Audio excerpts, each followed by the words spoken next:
ప్రజా సమస్యల గురించి మాట్లాడే చంద్రశేఖర్ రావు 10 సంవత్సరాలు ఈ తెలంగాణ రాష్ట్రంని పట్టి పీడించి వేధించి దోసుకొని దోపిడి దొంగలాక అడవి పందుల్లాక తెలంగాణ రాష్ట్రాన్ని సర్వనాశనం చేసి 10 సంవత్సరాలలో 100 సంవత్సరాల విధ్వంసం చేసినావు. ఇవాళ మమ్మల్ని ఎంటిక బీకలేరంటావా? మా కాంగ్రెస్ పార్టీ కార్యకర్తలు అనుకుంటే నీ ముడ్డి మీద డ్రాయర్ కూడా ఉండదు పీకడం మొదలు పెడితే బిడ్డ.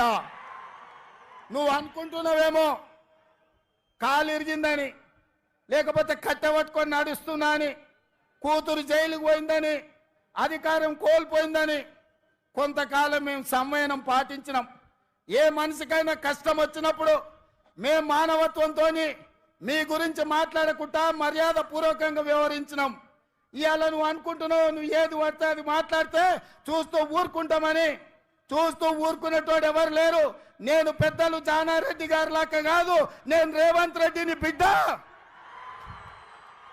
అంగిలాగు ఊడదీసి నువ్వు మాట్లాడే లత్కోర్ లఫంగ మాటలకు చెర్లపల్లి జైల్లో చిప్పకూడు తినిపిస్తా బిడ్డ. నువ్వు అనుకుంటున్నావేమో. ఆనాడు చెప్పినా ఈనాడు చెప్తున్నా, నువ్వు పేదలకు డబుల్ బెడ్రూమ్ ఇల్లు కట్టియాలి.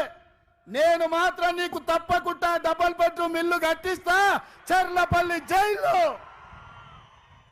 ఎందుకంటే కొడుకు కోడలు వస్తే యాడు ఉండాలి, బిడ్డ అల్లుడు వస్తే యాడు ఉండాలి.